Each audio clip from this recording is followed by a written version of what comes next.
मतलब child development and pedagogy. Child development जिसमें हम लोग कहते हैं कि बाल विकास, बालकों का जो विकास होता है उसका अध्ययन। एक अच्छे टीचर के लिए, एक अच्छे अध्यापक के लिए, एक वो जो आदर्श शिक्षक बन पाता है, आपको दो बातों का ज्ञान होना चाहिए। प्रिय बनना सबसे आसान है आसान। कुछ अच्छा कर दीजिए, आप प्रिय बन जाइएगा, है कि नहीं? अच्छा करिए, प्रिय बन जाइए। लेकिन आदर्श होना बहुत मुश्किल है। प्रिय बनना आसान है, कुछ अच्छा कर दीजिए। कोई मतलब ऑटो पे जा रहा होता है, उसको कोई परेशानी होती है, थोड़ा सा हेल्प कर दीजिए, आप प्रिय बन जाइए। लेकिन आदर्श नहीं बन सकता है। तो हमें प्रयास करना है कि ये एक आदर्श स्थापित करें आप सभी शिक्षक बनने की कड़ी में। उसी में हम लोग बाल विकास की चर्चा करते हैं। तो बाल विकास कहने का मतलब है कि एक शिक्षक को बाल विकास का ज्ञान निश्चित रूप से होना चाहिए। निश्चित रूप से बाल विकास का ज्ञान नहीं हुआ तो बालकों की प्रगति का कोई भी अंदाजा शिक्षक को नहीं मिलेगा। बालक क्या चाहते हैं, बालक का एटीट्यूड क्या है, बालक शिक्षक से क्या एक्सपेक्ट करते हैं, बालक अपने साथियों से क्या एक्सपेक्ट करते हैं, तमाम चीज़ों का जो ज्ञान है वह शिक्षकों के पास निश्चित रूप से होना चाहिए। शिक्षक अगर इन तमाम व्यवहारों का अध्ययन करते हैं तो उसी के अकॉर्डिंग पेडागोजी का यूज़ करते हैं। पेडागोजी का यूज छात्रों के दृष्टिकोण से किया जाना चाहिए। हमारे पास रॉ मटेरियल्स कैसे होते हैं उसके अनुसार किया जाना चाहिए। फिलहाल हम सीडी की बात करते हैं, चाइल्ड डेवलपमेंट की बात करते हैं। तो बाल विकास की कड़ी में सबसे पहले हम लोग देखते हैं कि यहाँ से बालक जब माँ के गर्भ में होता है, वहाँ से लेकर जब तक किशोरावस्था है तब तक का अध्ययन किया जाना ही बाल विकास कहलाता है। समझे? बाल विकास में कहाँ से अध्ययन करते हैं? गर्भावस्था से लेकर किशोरावस्था तक। गर्भावस्था में कहाँ से शुरू करते हैं? तो जहाँ से माँ के गर्भ में शुरू होता है वहीं से हम लोग अध्ययन करना शुरू करते हैं। वही है बाल विकास। पहले जायगोट का निर्माण होता है और जायगोट के बाद इम्ब्रियो का निर्माण होता है। वही इम्ब्रियो डेवलप होते होते चाइल्ड का निर्माण करता है और 9 महीने में बालक का संपूर्ण विकास हो जाता है। जितने भी ऑर्गन्स हैं सबका विकास निश्चित रूप से हो जाता है। यही हमारा जो है माँ के गर्भ में जितना तीव्र गति से विकास होता है बालक का, जीवन के किसी भी स्तर में उतनी तीव्र गति से विकास नहीं होता है। समझ रहे हैं? बस अब विकास की जो रफ्तार है वो अलग अलग अवस्थाओं में अलग अलग हो सकती है। विकास की गति अलग अलग अवस्थाओं में अलग अलग हो सकती है। कोई कन्फ्यूजन नहीं है। हम लोग अभी थोड़ा सा ये पहले समझने की कोशिश करते हैं कि बाल विकास क्या है और पेडागोजी क्या है, फिर बाद में हम इसको कोरिलेट करेंगे। अब देखिए, यह जो बाल विकास है, सबसे पहले तो आप मेरा नाम जान लीजिए। ये कन्फ्यूजन होगा कि कौन सा है, क्या है, नहीं है। तो ये मेरा नाम है नीरज कुमार चौधरी।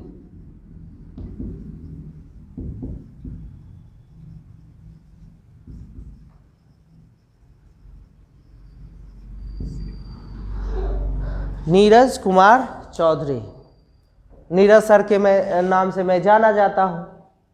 और आप मतलब अलग अलग जगह पे भी सुनते ही होंगे, द परफेक्ट मिशन में ये पढ़ाते हैं। एक मेरा और परिचय है, मैं भारतीय शिक्षक प्रशिक्षण महाविद्यालय सदातपुर मुजफ्फरपुर में वो असिस्टेंट प्रोफेसर के पद पे काम कर रहा हूँ। ठीक है? और वो 2014 से मैं काम कर रहा हूँ, 2014 से। उससे पहले मैं यहाँ इग्नू के स्टडी सेंटर में विराटनगर में मैं टीचिंग करता था इग्नू के स्टडी सेंटर में। तो आप समझ सकते हैं कि इग्नू का कितना टफ होता है।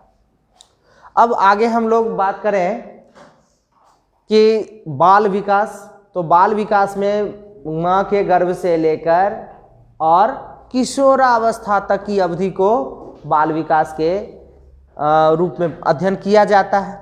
और उसके बाद पेडागोजी किसे कहते हैं? तो पेडागोजी कहने का मतलब है कि पेडागोजी वह एक ऐसा शास्त्र है जिसमें शिक्षण की विभिन्न विधियों, प्रविधियों, टूल्स, टेक्निक्स इत्यादि का अध्ययन उसमें किया जाता है, जिसमें how to teach, what to teach and whom to teach, इस पर फोकस किया जाता है। कैसे पढ़ाना है, किसे पढ़ाना है, कब पढ़ाना है, कहाँ पढ़ाना है, इत्यादि चीज़ों की जो जानकारी मिलती है वह पेडागोजी शास्त्र से मिलती है, जिस शास्त्र को हम लोग कहते हैं शिक्षण शास्त्र। क्लियर है? समझ रहे हैं? बाल विकास समझ गए, उसके बाद शिक्षण शास्त्र समझ गए। अभी इतना ही समझिए। इसके आगे हम लोग आते हैं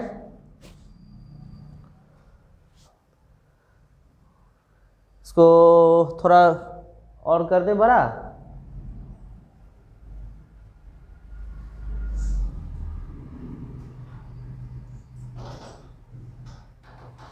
अब सही है?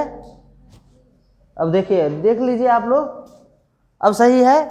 Very good. हाँ, ये एक हमारा और आग्रह रहेगा कि जो मैं पढ़ा रहा हूँ, जो मैं पढ़ा दे रहा हूँ, उसे आप लोग फिर से पढ़ के आइएगा। और हमारा क्वेश्चन आंसर का भी लास्ट के 5 मिनट में आपको जो प्रॉब्लम होता है 5 मिनट में वो हमसे पूछेंगे। समझ में आ रही है? ये पर डे का होगा क्वेश्चन, आप पूछेंगे लास्ट में, उस विषय से संबंधित प्रश्न पूछेंगे जो चैप्टर में पढ़ा रहा हूँ। ये लिटिल बिट मॉडिफिकेशंस है। तो अब देखिए, यह जो साइकोलॉजी, अब आप जानते हैं कि बाल विकास पढ़ेंगे तो बाल विकास में महत्वपूर्ण भूमिका किसकी होती है? मनोविज्ञान की भूमिका होती है।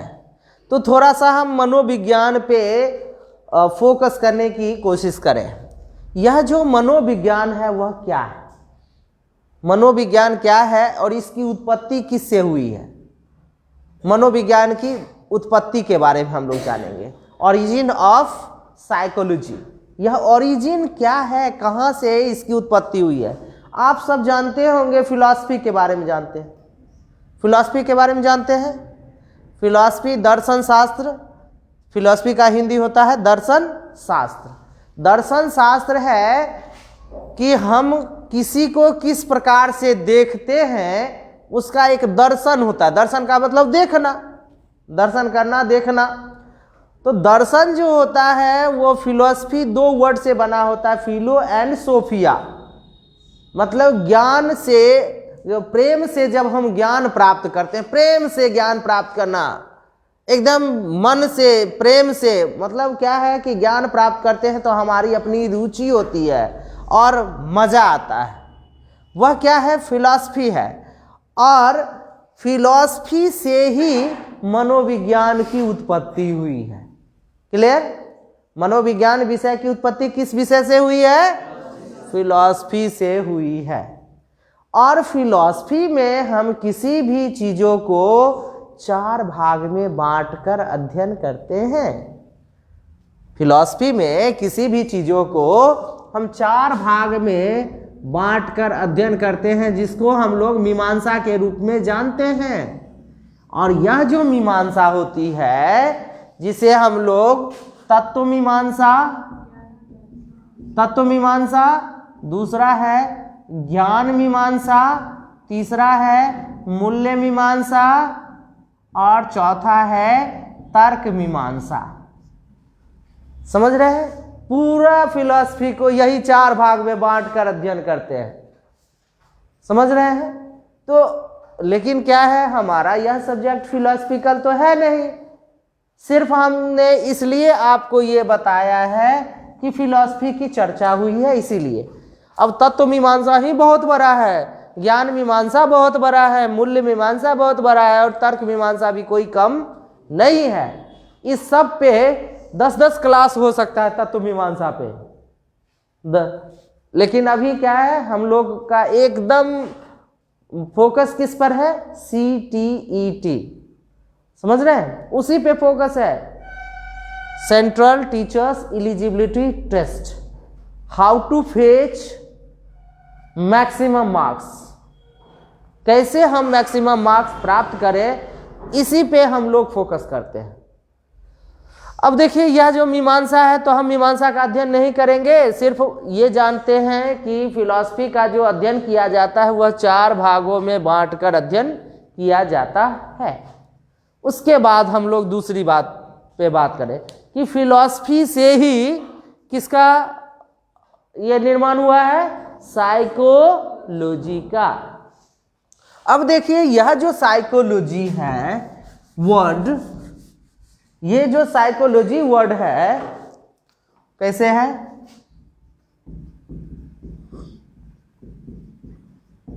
साइकोलॉजी, इसमें 2 वर्ड से मिलके बना है, 2 वर्ड से मिलके बना है ना। आपको देखने में तो लग ही रहा होगा, एक साइको है और दूसरा लॉजी है, साइकोलॉजी। लेकिन इसका जो निर्माण हुआ है वह साइकी से हुआ है, और दूसरा जो है वह लोगोस से हुआ है, लोगोस, ठीक है, जिसमें आप लोगोस का अर्थ जानते हैं। लोगोस का क्या अर्थ होता है, टू स्टडी, अध्ययन करना होता है ना। आइए, टू स्टडी मतलब अध्ययन करना, लेकिन साइकी का अर्थ तो जानते नहीं है। कोई जानते हैं? हम उसे पहले एक बार जानने की कोशिश करते हैं। हम लोग एक बार जानने की कोशिश करते हैं। क्यों हटा दिया वो भाई मैं बाद में बताऊंगा। जानने की कोशिश करते हैं कि साइकोलॉजी क्या होता है, वो बताइए। कोई बता सकते हैं? बच्चों के मन की बातों को समझना, इसका मतलब आपका है, कहने का है मन का अध्ययन। अच्छा बैठिए, आप बताइएगा।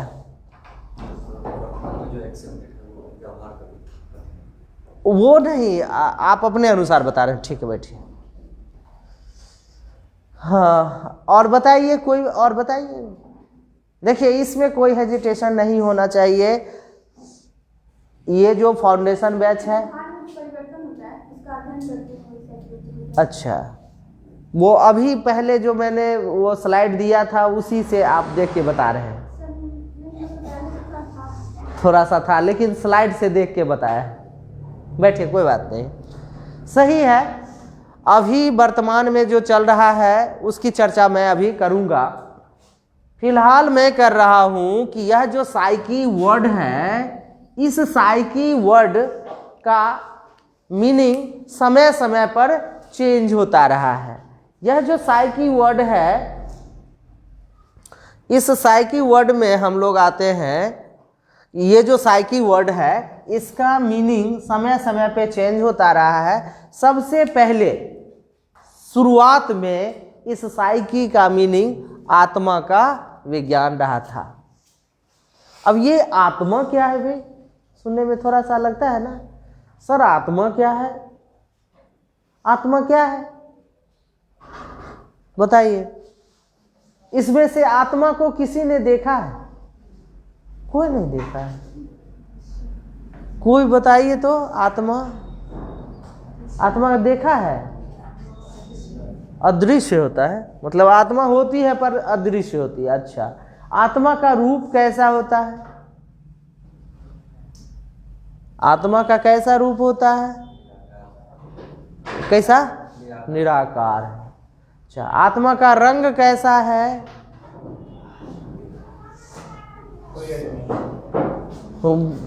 आत्मा का कोई रंग नहीं है, कोई रंग नहीं है।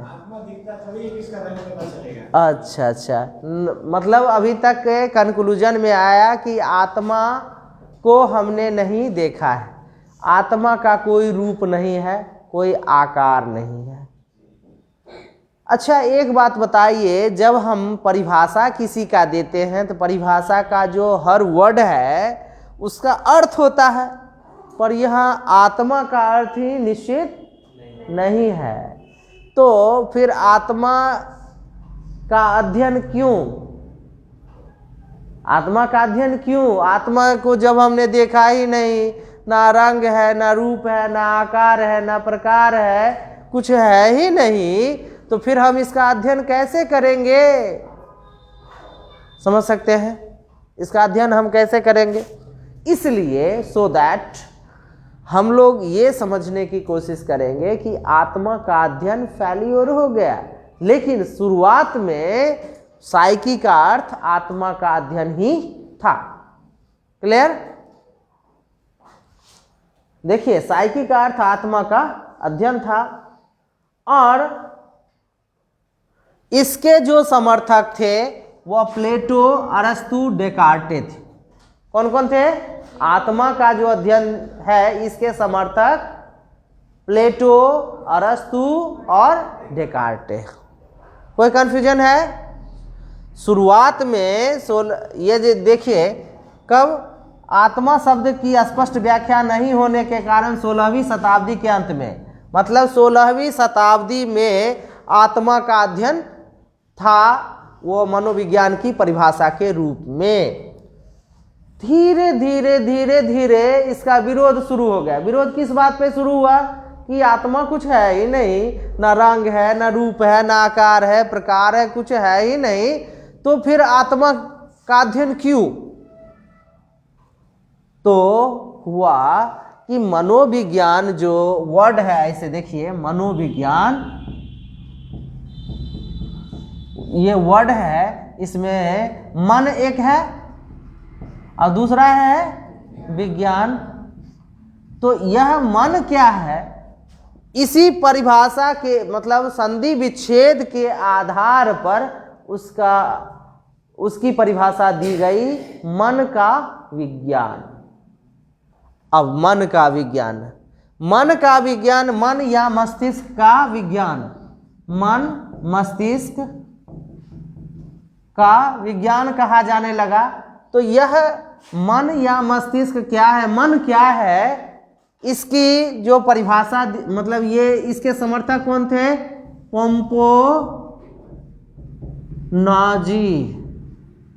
पोम्पोनोजी। इसके समर्थक कौन है मन मस्तिष्क के? पोम्पोनोजी। और पोम्पोनोजी जो मन मस्तिष्क के समर्थक थे, इनके लिए क्या है कि ये कहाँ के रहने वाले थे? इटली के रहने वाले थे। सोनिया गांधी का नाम सुने हैं ना? तो याद रखने के दृष्टिकोण से हम लोग ये भी कह सकते हैं कि उन्हीं के आसपास इनका घर होगा, याद रखने के लिए, इसलिए कि वो भी इटली, ये भी इटली।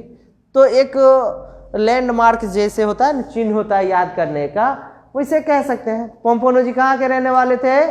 इटली के रहने वाले थे, कभी भूलेंगे नहीं। समझ रहे हैं? अब देखिए आगे आते हैं। तो यह जो मन या मस्तिष्क का अध्ययन कहा जाने लगा 17वीं शताब्दी में। देखिए यहाँ, और एक और है थासडरी। ये थासडरी, ये भी इन्होंने भी पोम्पोनोजी को सपोर्ट किया है, पोम्पोनोजी को इन्होंने सपोर्ट किया है। अब देखिए थोड़ा आगे चलते हैं। अभी तक आपने क्या समझा है कि बाल विकास क्या है, पेडागोजी क्या है, उसके बाद यह जो मनोविज्ञान विषय है इसकी उत्पत्ति कहाँ से हुई है, और उस उत्पत्ति के क्रम में मनोविज्ञान की पहली परिभाषा क्या थी, दूसरी परिभाषा क्या थी। अभी तक इतना आप लोगों ने पढ़ा है। इससे मैं प्रश्न, अगर आपको कोई कन्फ्यूजन हो तो आप पूछ सकते हैं, नहीं तो हम एक आध प्रश्न पूछ के आगे बढ़ते हैं। बताइए, इसमें किसी को कन्फ्यूजन है? Pedagogy, very good. पेडागोजी कहने का मतलब है कि शिक्षण का शास्त्र। शिक्षण का शास्त्र वह शास्त्र है जिसमें शिक्षण की विधि, प्रविधि, टूल्स, टेक्निक्स इत्यादि के बारे में अध्ययन किया जाता है, वो शिक्षण शास्त्र कहलाता है। क्या इसके मनोविज्ञान की पहली परिभाषा, उस समय फिलॉसफी का ज़्यादा प्रचलन था, इसीलिए उसके आधार पर आत्मा का विज्ञान कहा जाने लगा। और आत्मा का अध्ययन कह लीजिए या आत्मा का विज्ञान कह लीजिए, वो पहली परिभाषा थी जिसके समर्थक प्लेटो, अरस्तु, डेकार्टे थे, जिन्होंने सबसे पहले ये इस परिभाषा का सपोर्ट किया था। लेकिन यह परिभाषा बहुत अधिक, मतलब क्या है कि 16वीं शताब्दी के अंत में इस परिभाषा का विरोध हो गया और तब आया कि मन मस्तिष्क का अध्ययन कहा जाने लगा। दूसरी परिभाषा आई। परिभाषा विकास के पहले चरण में आत्मा का विज्ञान हुआ, दूसरे चरण में मन या मस्तिष्क का अध्ययन हुआ। अब देखिए, थोड़ा सा ध्यान देने की बात है, मन या मस्तिष्क की जो परिभाषा दी गई है वह किसके द्वारा? कॉम्पोनोजी और दूसरा थासडरी, इनके द्वारा दी गई। तो इसमें हुआ क्या, उन्होंने कहा कि संधि विच्छेद के आधार पे, बहुत ज़्यादा दिमाग न लगाना है, वो कहा कि संधि विच्छेद के आधार पे हमने कहा है कि मन मस्तिष्क का अध्ययन है साइकोलॉजी। बहुत फिर इस पर विरोध होना शुरू हो गया कि मन को किसी ने देखा है? मन को, अच्छा एक बात बताइए, मेरे मन में क्या चल रहा है? मेरे मन में कोई बता सकते हैं? बच्चे को नहीं, हमारा मन यहाँ पे है ही नहीं, कॉलेज में था। अब बताइए, झूठ हो गया? झूठा हुआ ना? तो क्या कहना है कि मन का अध्ययन है या मन का विज्ञान है, यह भी परिभाषा गलत हो गई। और मन तुरंत बदलता है। आप मतलब 5 सेकंड के लिए आंख बंद करेंगे तो पूरी दुनिया का सैर उसी समय कर लेंगे। 5 मिनट के लिए अगर बंद करेंगे तो आपको तमाम चीजें याद आने लगेगी।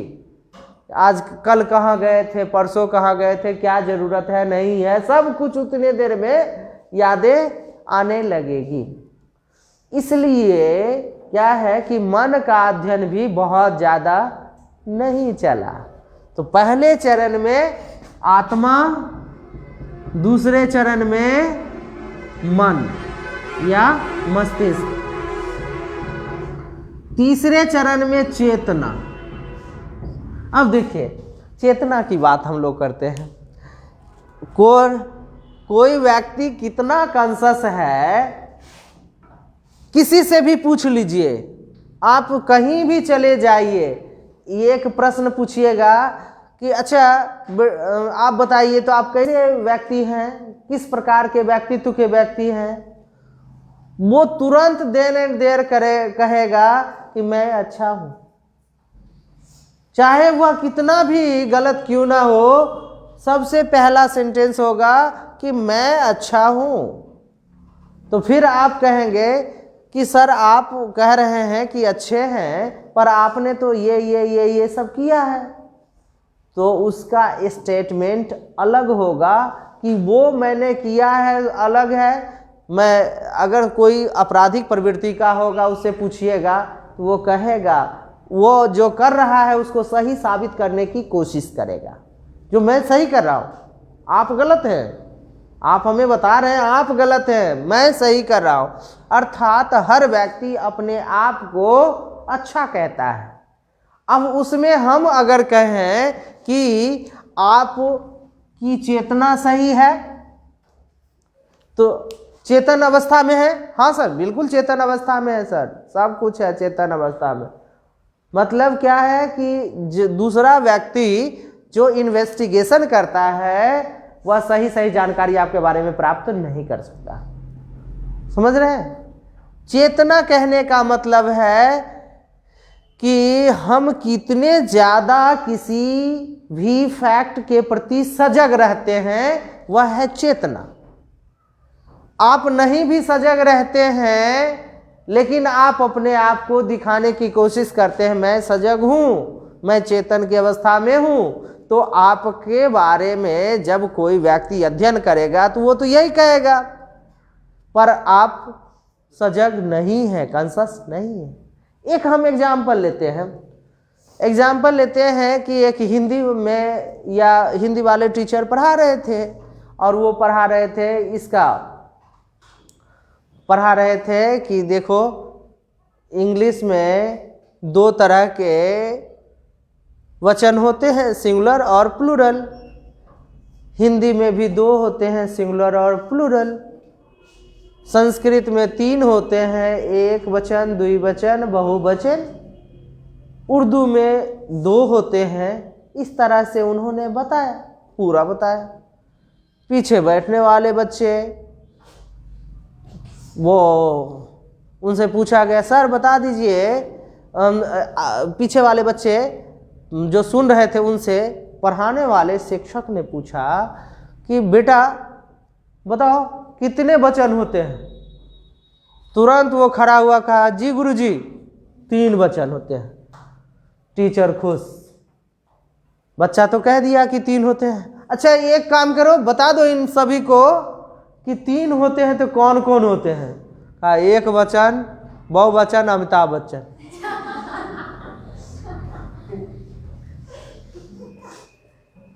है ना? 3 वचन होते हैं, एक वचन, बहुवचन और अमिताभ बच्चन। अब टीचर के लिए एक ये प्रश्न हुआ कि वो बच्चा चेतन की अवस्था में नहीं था। आइए, वो बच्चा चेतन की अवस्था में नहीं था लेकिन दिखाने की कोशिश कर रहा था कि मैं चेतन की अवस्था में हूं। इसीलिए चेतना का विज्ञान भी बहुत दिनों तक नहीं चला। और चेतना का विज्ञान जब बहुत दिनों तक नहीं चला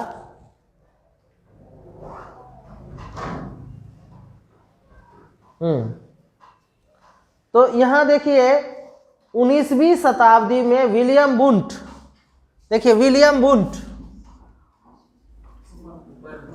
विलियम जेम्स, विलियम वुंट, ये सब जो है ना, अभी मुझे पढ़ाना है। विलियम जेम्स, टीचनर, वुंट इत्यादि ने मनोविज्ञान को चेतना का विज्ञान माना।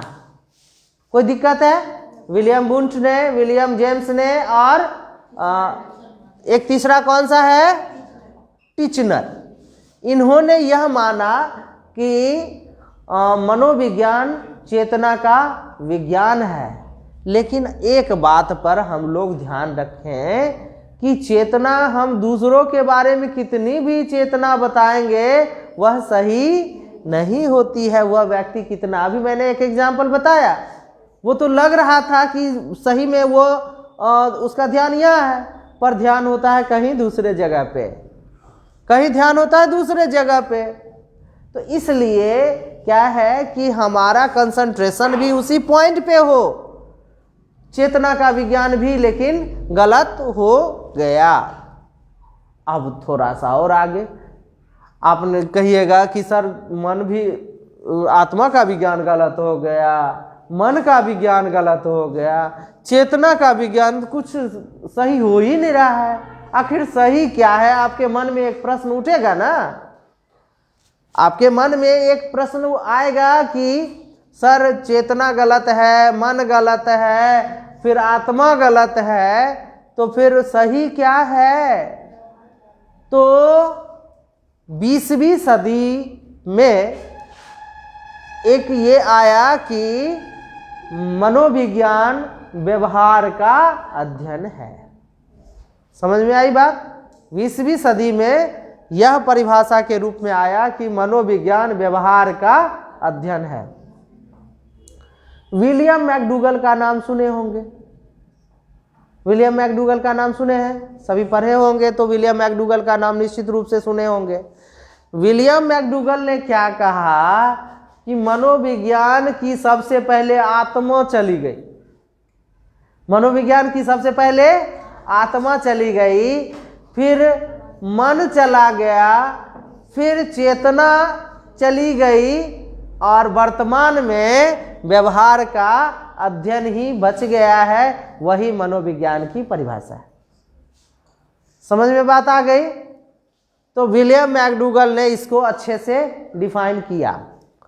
अब बात आती है कि मनोविज्ञान है और इसका जो प्रयोग है वह किस प्रकार से किया जाए। प्रयोगात्मक मनोविज्ञान, प्रयोगात्मक मनोविज्ञान समझते हैं? जिस मनोविज्ञान को प्रयोग के रूप में देखा जाता है वह प्रयोगात्मक मनोविज्ञान है, जिसमें महत्वपूर्ण भूमिका होती है विलियम जेम्स की बात, विलियम जेम्स की महत्वपूर्ण भूमिका होती है।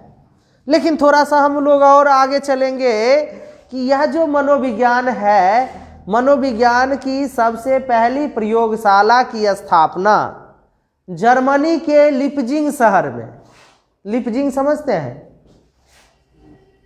लिपजिंग नाम है, ऐसे याद रख सकते हैं। कोई बोलता है और हम मुंह मिलाते हैं, वो भी लिपसिंग कहलाता है।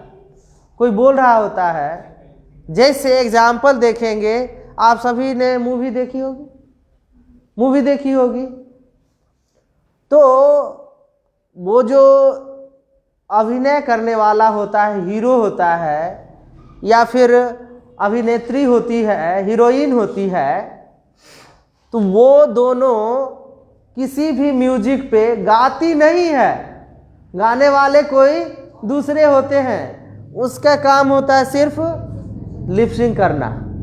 सिर्फ जो मैं बोल रहा हूँ वैसे ही उनका काम है कि आवाज़ मेरा रहेगा और उनको वो लिपसिंग करना होता है। इससे हम याद रखते हैं हम लोग कि मनोविज्ञान की पहली प्रयोगशाला की स्थापना 1879 में जर्मनी के लिपजिंग शहर में विलियम वुंट के द्वारा किया गया। कौन कौन है? मनोविज्ञान की पहली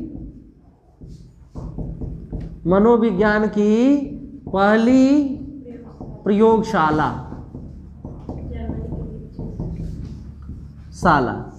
कहाँ? जर्मनी में। जर्मनी का वो शहर कौन सा है? लिपजिंग। लिपजिंग शहर में किसके द्वारा? विलियम वुंट के द्वारा। और कब? 1879 में। कब किया गया? ये सीक्वेंस याद रहेगा कि मनोविज्ञान की पहली प्रयोगशाला जर्मनी के लिपजिंग शहर में विलियम वुंट के द्वारा स्थापित की गई। और कब की गई? तो 1879 में की गई। क्लियर है? समझ पा रहे हैं? जिनके समझ में नहीं आता हो प्लीज हमें बताएं।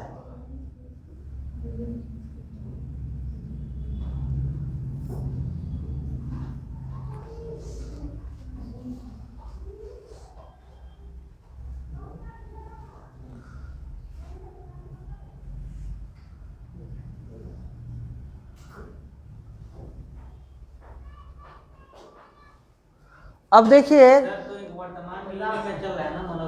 मनोविज्ञान की वर्तमान में जो परिभाषा है वह व्यवहार का अध्ययन है।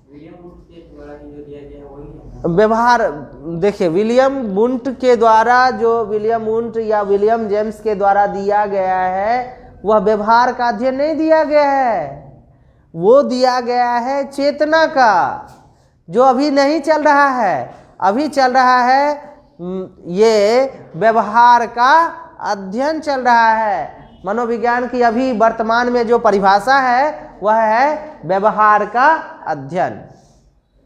अब देखिए, उसी परिभाषा के आधार पे बहुत लंबा मतलब ये साइकोलॉजी अभी तक चल रहा है, अभी तक कोई परिवर्तन उसमें नहीं आया है।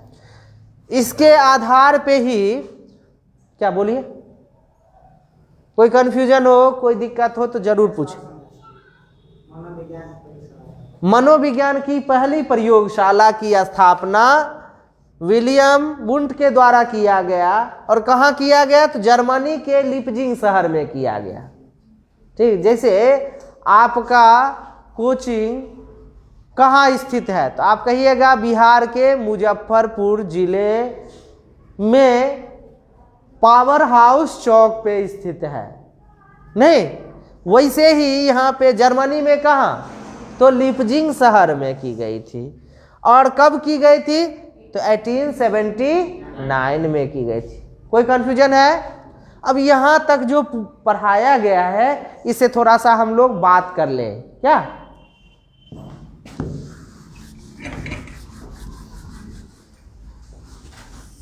इसमें थोड़ा सा हम लोग बात करेंगे।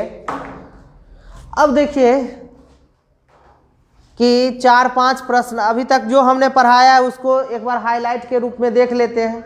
हाईलाइट के रूप में अभी तक हमने क्या पढ़ाया? बाल विकास क्या होता है, पेडागोजी क्या होता है। बाल विकास और पेडागोजी को हम लोगों ने बहुत संक्षिप्त में समझा है। बाल विकास हमें पढ़ाना है आगे, इसीलिए डिटेल से पढ़ाएंगे। पेडागोजी भी पढ़ाना है, उसको भी डिटेल से पढ़ाएंगे। ये इधर बात आ रही है कि यह जो बाल विकास के लिए एक सबसे महत्वपूर्ण विषय होता है मनोविज्ञान। मनोविज्ञान विषय की उत्पत्ति कहाँ से हुई है? नहीं, ये पढ़ा है। मनोविज्ञान को कितने भागों में बांटकर अध्ययन करते हैं, ये हमने पढ़ा है। उसके बाद साइकोलॉजी की परिभाषा विकास कैसे हुई है, सबसे पहले चरण में साइकोलॉजी की क्या परिभाषा थी, दूसरे चरण में साइकोलॉजी की क्या परिभाषा थी, तीसरे चरण में साइकोलॉजी की क्या परिभाषा थी, इसके समर्थक कौन कौन हैं और कब इन्होंने दिया है। उसके बाद हमने बताया है कि मनोविज्ञान की जो पहली प्रयोगशाला है वह कब स्थापित हुई। भारत में मनोविज्ञान की पहली प्रयोगशाला 1916 में सेनगुप्त के द्वारा, समझ रहे हैं, सेनगुप्ता के द्वारा कलकत्ता में स्थापित किया गया था 1916। समझ रहे हैं? 1916 में सेनगुप्ता के द्वारा भारत के कलकत्ता शहर में मनोविज्ञान की पहली प्रयोगशाला स्थापित हुई भारत में 1916 में। और ऐसे अगर पूछे तो हम लोग कहेंगे 1879 में विलियम वुंट के द्वारा किया गया। So that William Wundt is the father of psychology, इसीलिए विलियम वुंट को फादर ऑफ साइकोलॉजी कहा जाता है। समझ में बात आ गई? ये समझ पा रहे हैं? आगे देखिए। अब हाँ, हम लोग थोड़ा सा बोले थे कि पूछ लेते हैं, हम लोग कहाँ तक पढ़े हैं, समझे हैं, ये हम लोग भी समझे।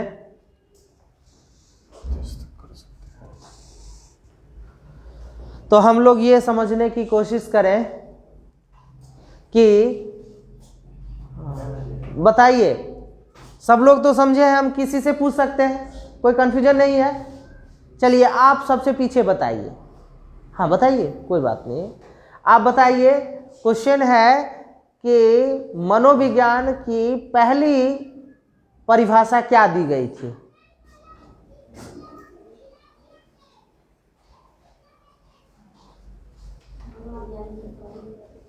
हाँ हाँ बताइए बताइए। नहीं सर, डराते नहीं, हमने जो पढ़ाया है उसी से पूछ रहे हैं, जो पढ़ाया है ना हम लोग उसी से, ये डरने की बात नहीं। नहीं यार, वेरी गुड, बैठिए, एकदम सही है।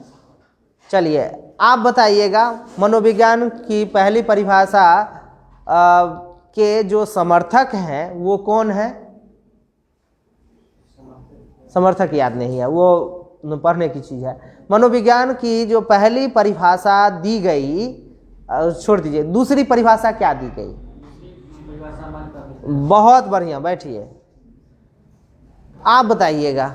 मनोविज्ञान के परिभाषा विकास के तीसरे चरण में मनोविज्ञान की परिभाषा क्या थी? चेतना का विज्ञान, बहुत सुंदर, बैठिए।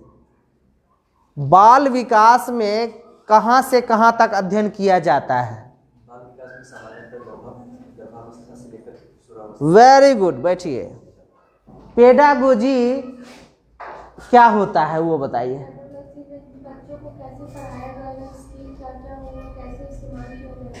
इसका अध्ययन किया जाता है, वेरी गुड, बैठिए। मनोविज्ञान की पहली प्रयोगशाला कब स्थापित हुई थी? हाँ,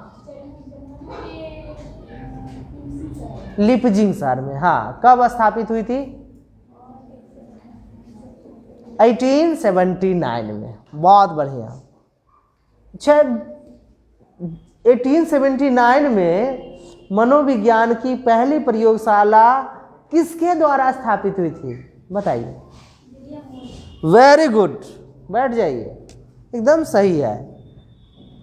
ये बताइएगा, आप बताइए, भारत में मनोविज्ञान की पहली प्रयोगशाला कब स्थापित हुई? बहुत सुंदर, बैठ जाइए। अच्छा, एक बात बताइए, मनोविज्ञान की पहली प्रयोगशाला भारत में 1916 में किसके द्वारा स्थापित हुई? वेरी गुड, बैठ जाइए।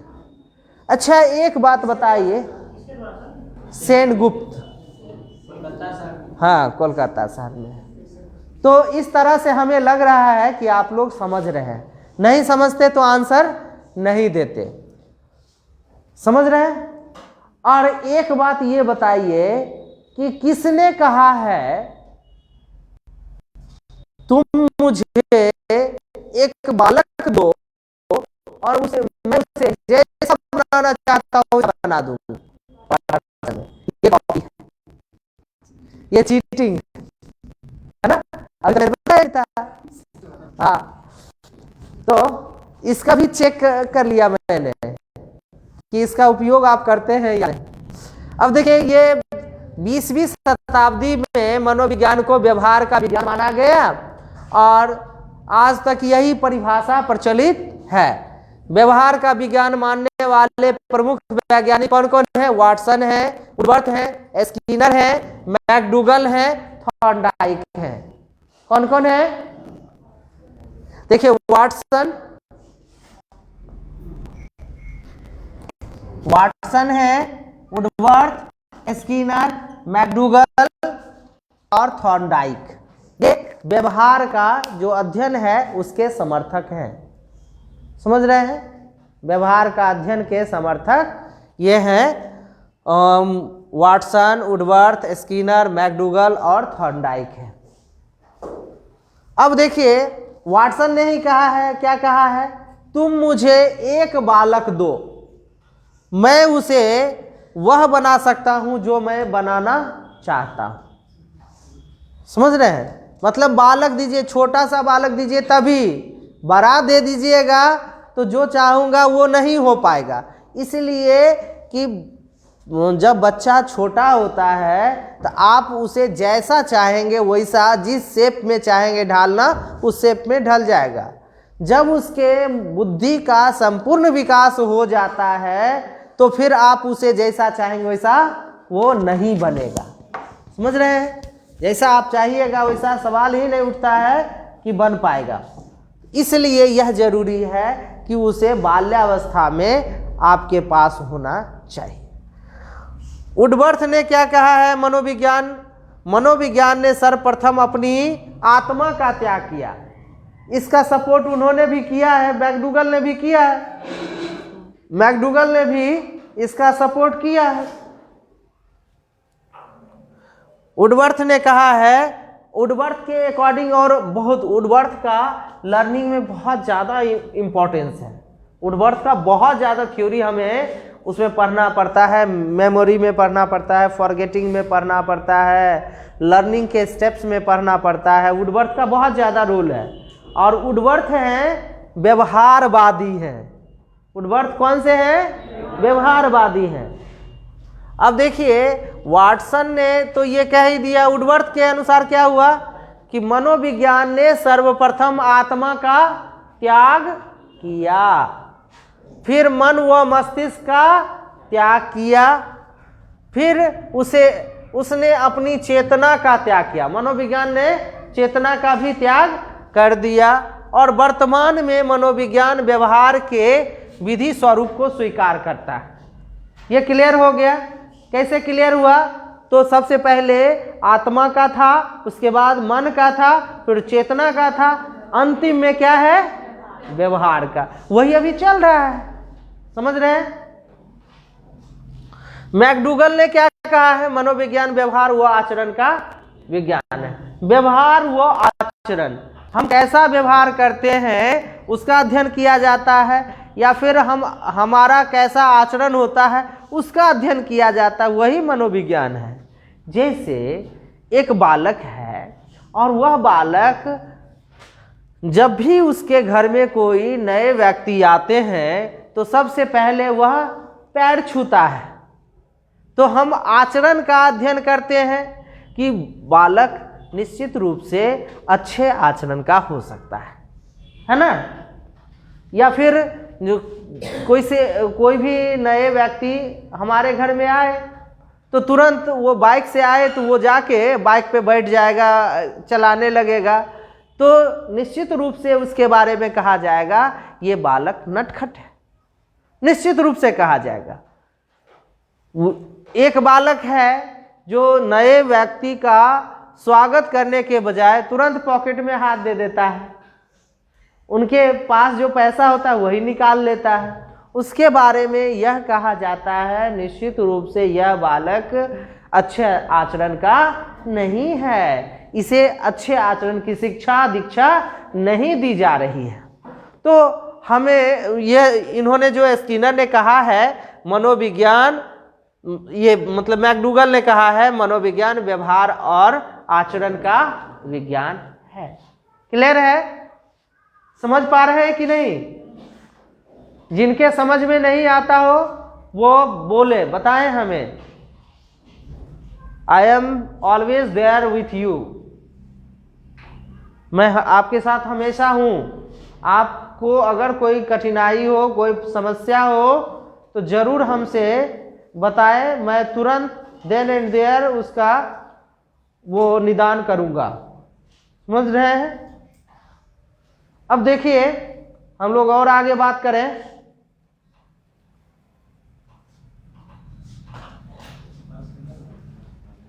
हाँ, आप लोग कुछ पूछ सकते हैं, पूछिए। कुछ पूछना है तो पूछ सकते हैं। कुछ पूछना है?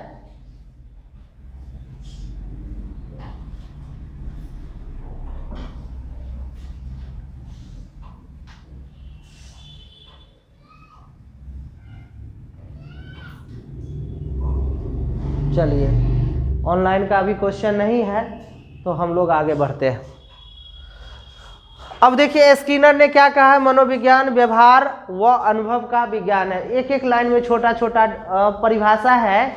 कभी कभी पूछता रहता है कि निम्नलिखित में से किसने यह कहा है कि मनोविज्ञान व्यवहार व अनुभव का विज्ञान है, तो उसके अकॉर्डिंग 4 ऑप्शन रहेगा, तो आप याद किए रहिएगा तो टिक करने में सहूलियत होगी। यह तब आपको मजा आएगा जब सेट प्रैक्टिस पे जाइएगा, उस समय ये सब पूछा जाएगा तो फटाफट फटाफट आप करिएगा, है ना। अब देखिए क्रो एंड क्रो ने क्या कहा, मनोविज्ञान मानव व्यवहार और मानव संबंधों का अध्ययन है। मानव व्यवहार और मानव संबंधों का अध्ययन है, मतलब व्यवहार वह कैसा करता है, उस व्यवहार का संबंध मानव से कैसा होता है, इसी का अध्ययन क्या है, मनोविज्ञान है। यहां तक में कोई कंफ्यूजन है? किसी को कोई कंफ्यूजन तो पूछिए। ये देखिए क्रो एंड क्रो ने क्या कहा है, मनोविज्ञान मानव व्यवहार, मतलब मानव का व्यवहार कैसा है और उसका संबंध मानव से कैसा है। जैसे सपोज करिए कोई व्यक्ति व्यवहार करता है, वो क्लास में आया और अपने मित्रों से झगड़ गया, अपने क्लास में जैसे ही बैठ रहा है वैसे ही मित्रों से झगड़ गया, तो उसका व्यवहार क्या है उस समय, उसका व्यवहार और उस व्यक्ति से कैसा संबंध है। हो सकता है वह व्यक्ति, उस व्यक्ति की कोई गलती भी ना हो, लेकिन इसके मन में कुछ दूसरा चल रहा होगा जिसके कारण यह झगड़ गया। यह भी हो सकता है वह जिस ऑटो से आ रहा था तो ऑटो वाले ने दुगुने पैसे उसे ले लिए हो, तो उसके मन में यह भी चलता रहा हो। उस समय कह दिया बैठो, तो कहेगा मैं क्यों यहाँ बैठूंगा, मैं पीछे बैठूंगा, तुम मुझे कहने वाले कौन होते हो। इस तरह का व्यवहार जो है उसका संबंध मानव से कैसा होता है, जिसके बारे में इन्होंने बताया है, क्रो एंड क्रो ने बताया है। समझ में बात आई। मानव का व्यवहार और मानव का संबंध का जो अध्ययन है वही साइकोलॉजी कहलाता है। क्लियर।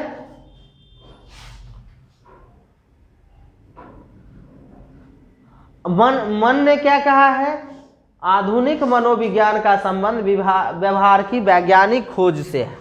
आधुनिक मनोविज्ञान, पहला मनोविज्ञान नहीं, आधुनिक मनोविज्ञान का जो संबंध है वह व्यवहार की वैज्ञानिक खोज। अब वैज्ञानिक खोज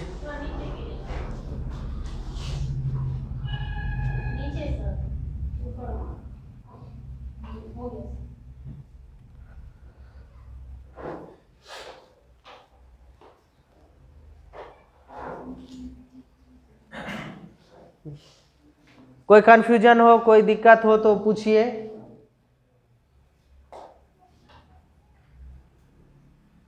स्किनर का फिर से बता दीजिए। देखिए स्किनर महोदय ने कहा है कि मनोविज्ञान व्यवहार और अनुभव का विज्ञान है। विज्ञान का मतलब समझते हैं, systematic knowledge of everything is called science. किसी भी चीजों का अगर हम व्यवस्थित रूप से क्रमबद्ध अध्ययन करते हैं तो वही विज्ञान कहलाता है। तो यहाँ पे क्या है कि अनुभव का विज्ञान है, व्यवहार और अनुभव दोनों का। व्यवहार हम कैसा करते हैं और हमारे अनुभव के आधार पे कैसा व्यवहार होता है, वही क्या कहलाता है, मनोविज्ञान कहलाता है। स्किनर ने कहा है। जैसे कोई व्यक्ति, हम लोग भी व्यवहार से भी बहुत कुछ सीखते हैं। व्यवहार से कैसे सीखते हैं, आपको कोई समस्या दी जाती है, उसका समाधान करने के लिए आप बहुत ज़्यादा दिमाग अपना उस पर लगाते हैं और त्रुटियां भी रह जाती है, तो भी आप अनुभव मतलब ये समस्या का समाधान कर लेते हैं। अगली बार जब इसी तरह की समस्या होती है तो हम उन गलतियों को ना करके जिससे हम सही किए हैं, हम सिर्फ उसी का प्रयोग करते हैं। एक बार की बात है, एडिशन महोदय का नाम सुने होंगे, Thomas Alva Edison. Thomas Alva Edison ने बल्ब का आविष्कार किया है, ये सभी जानते हैं। बल्ब का आविष्कार किया है थॉमस अल्वा एडिशन ने।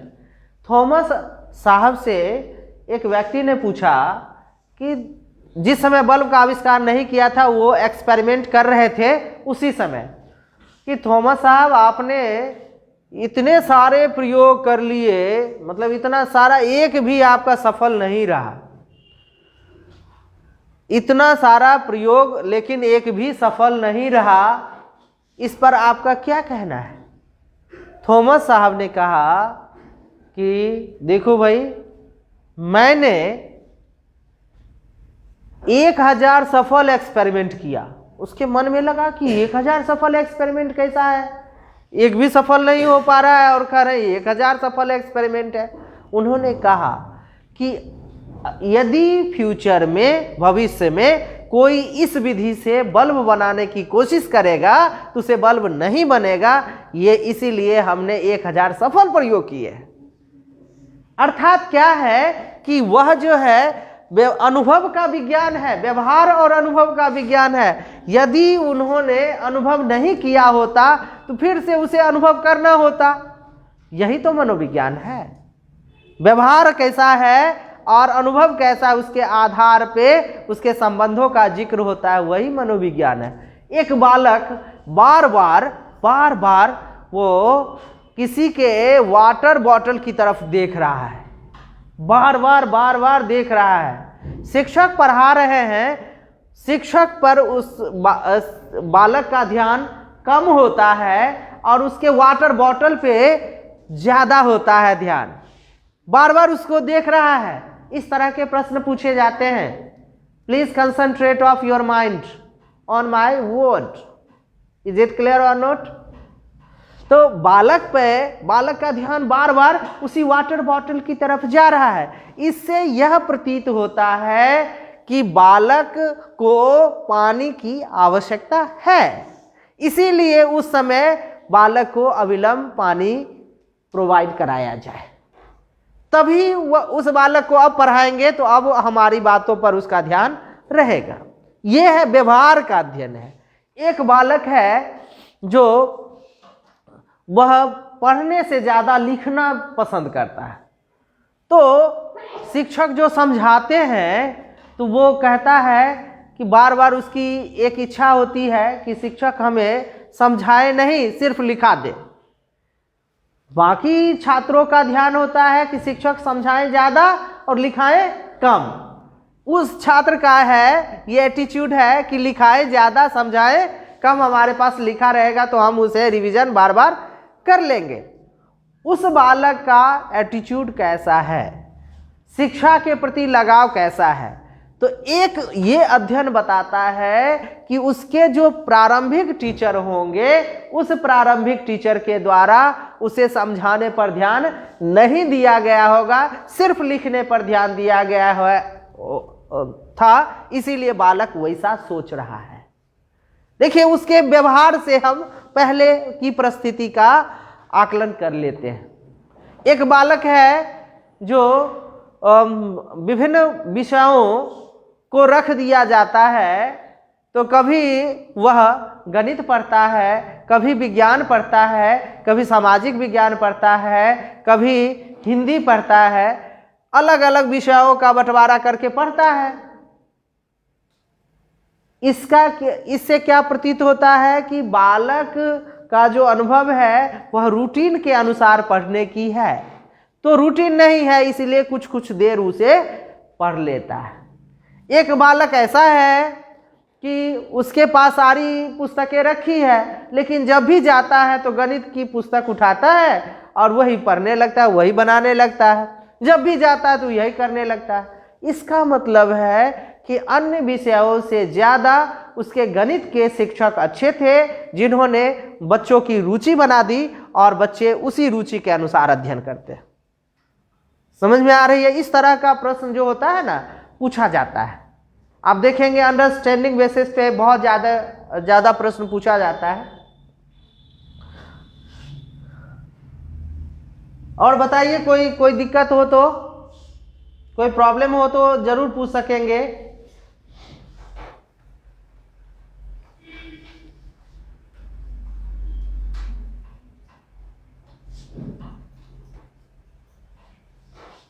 अब देखिए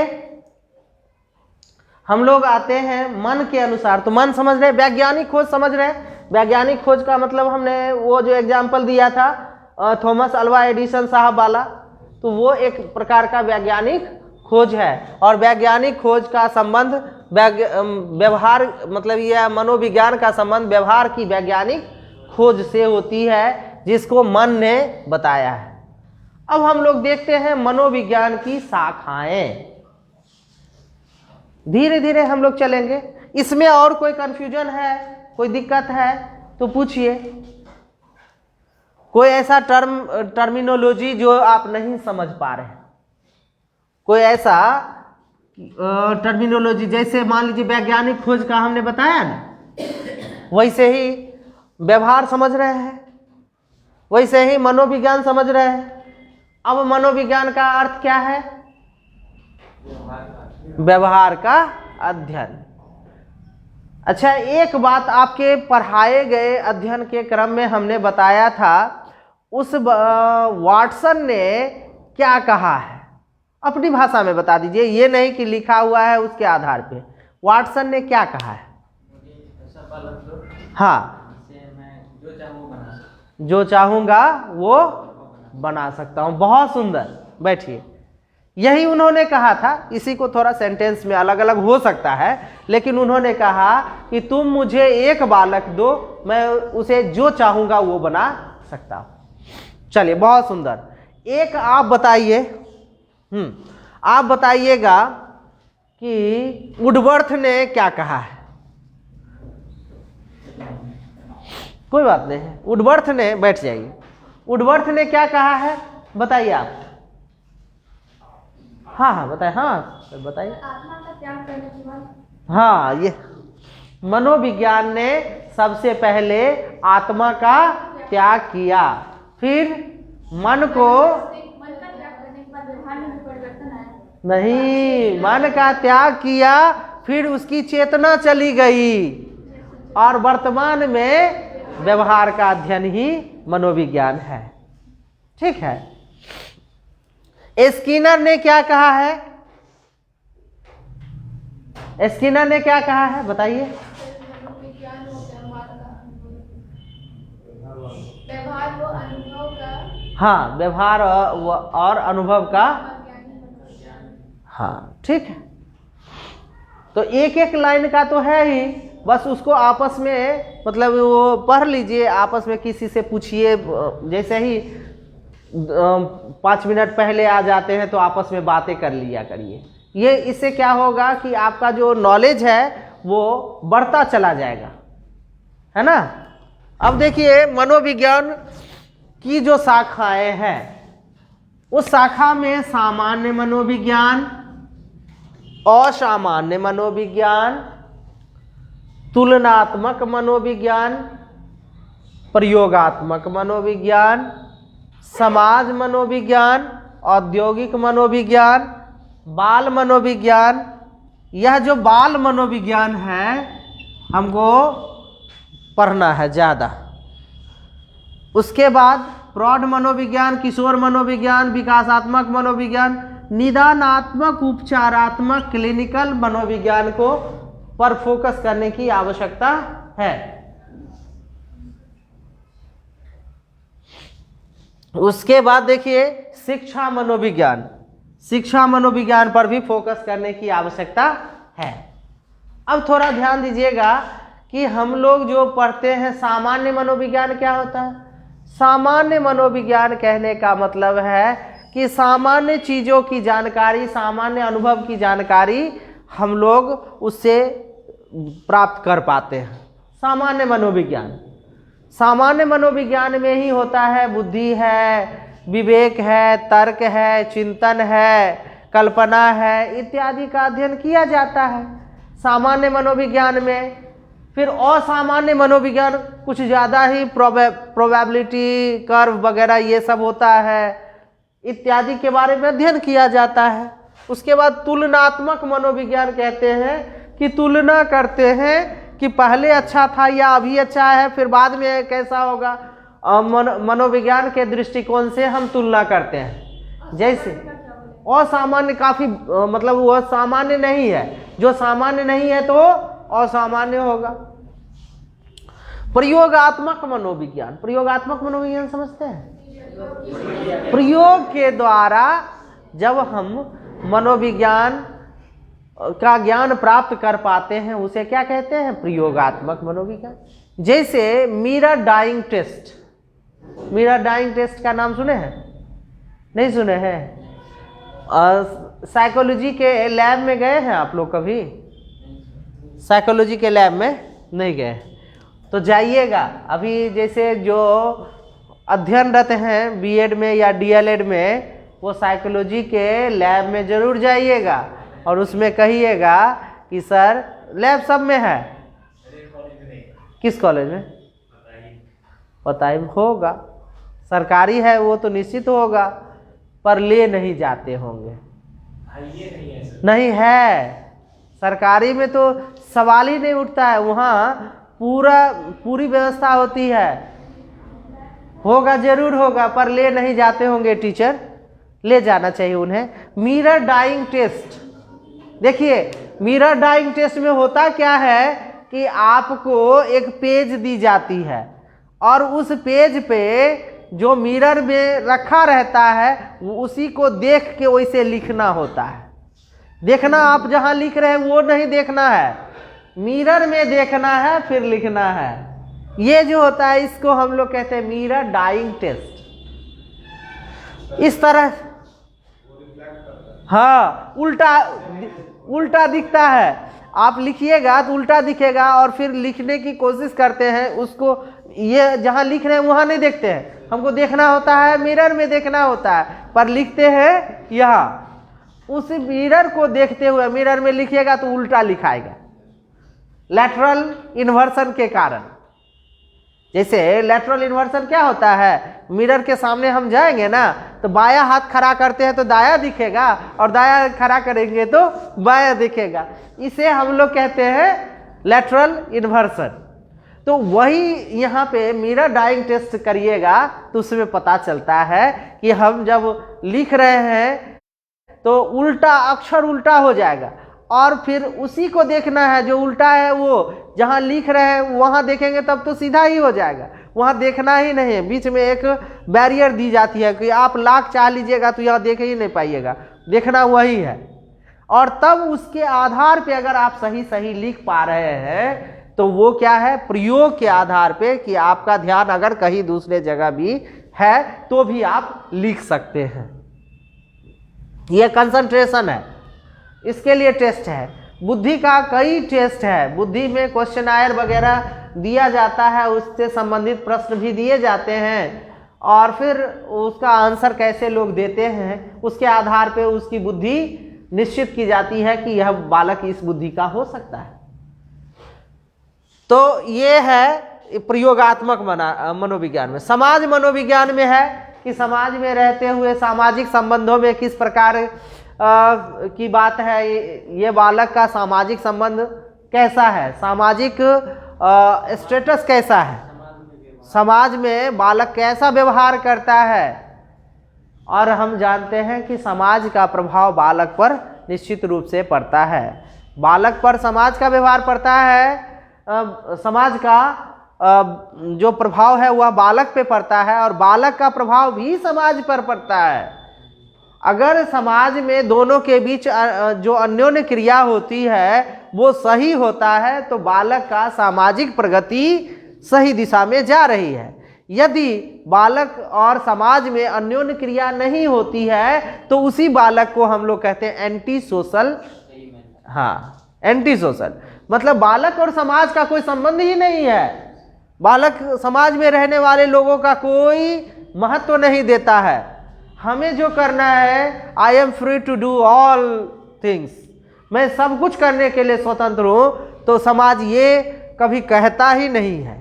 समाज कहता है कि समाज में यदि रहना है तो बड़े छोटों इत्यादि का ध्यान निश्चित रूप से रखना होगा, बड़ों का सम्मान देना होगा, छोटों को प्यार करना होगा।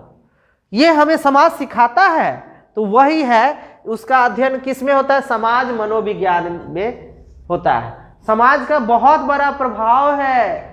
यदि जो व्यक्ति समाज में नहीं रहता है तो वृद्धि और विकास उसकी होती है पर गुणात्मक विकास नहीं होता है। गुणात्मक विकास समझते हैं?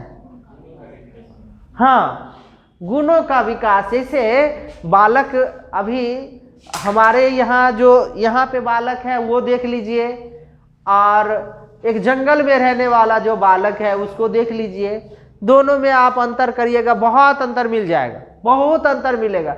सिमिलरिटी दोनों में कुछ नहीं मिलेगा। आप समझ सकते हैं। यह है कौन सा, तो बाल मनोविज्ञान। उसके बाद है तो समाज मनोविज्ञान हो गया, औद्योगिक मनोविज्ञान और बाल मनोविज्ञान के बारे में हम अगले दिन अगले क्लास में बता पाएंगे, ठीक है। लेकिन हाँ, औद्योगिक का पढ़ना नहीं है, औद्योगिक का नहीं पढ़ना है, हमें बाल मनोविज्ञान पे ज़्यादा फोकस करना है। समझ रहे हैं? बाल मनोविज्ञान पे ज़्यादा फोकस करना है। किशोर प्रौढ़ ये सब पढ़ना नहीं है। विकासात्मक मनोविज्ञान थोड़ा सा पढ़ लेना है और उपचारात्मक, ये क्लिनिकल या निदानात्मक, ये मूल्यांकन जब बताते हैं तब हम लोग इसको उसी में बताते हैं। शिक्षा मनोविज्ञान तो चल ही रहा है, साथ ही साथ चल रहा है। तो इस तरह से हम लोग इतनी चीज़ों पर ध्यान रखेंगे।